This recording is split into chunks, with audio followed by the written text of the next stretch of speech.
ایک دن کی بات ہے، ایک اسکول میں دو نہایت شرارتی لڑکے علی اور بلال پڑھتے تھے۔ ان دونوں کی شرارتوں کی وجہ سے پورے اسکول میں ان کا چرچا تھا۔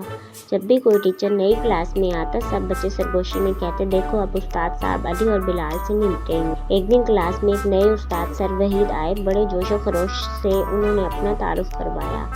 سبق شروع کرنے لگے، مگر علی اور بلال نے پہلے ہی پلان بنا رکھا تھا کہ آج نئے استاد کو امتحان میں ڈالیں گے۔ پہلا وار علی نے کیا۔ اچانک ہاتھ اٹھایا اور بولا، سر یہ جو کشش ثقل ہے، کیا یہ چھٹی کے بعد بھی کام کرتی ہے؟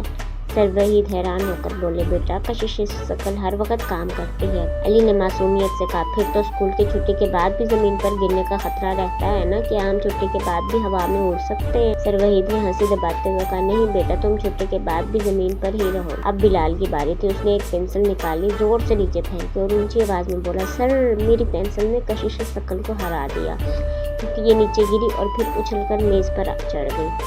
سر وحید نے آنکھیں بند کر کے گہری سانس لی اور سوچا، یہ تو بڑے خطرناک شاگرد ہیں۔ پھر انہوں نے ایک ترکیب سوچی۔ کہنے لگے، اچھا بچہ، جو کوئی بھی آج 1 گھنٹہ خاموش رہے گا، اسے میں اسپیشل انعام دوں گا۔ انعام کو سن کر پوری کلاس میں سناٹا چھا گیا۔ علی اور بلال نے ایک دوسرے کو دیکھا اور چپ ہو گئے۔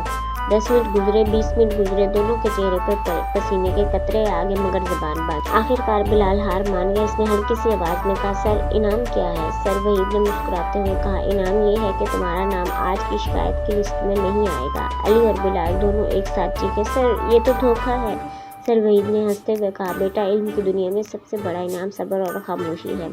اس دن کے بعد علی اور بلال نے سوچا کہ استادوں سے شرارت کرنا آسان نہیں۔ اب وہ روزانہ سوچ سمجھ کر سوال کرتے اور کبھی کبھار سر وحید کو بھی اپنی معصوم حرکتوں سے ہنسا دیتے تھے۔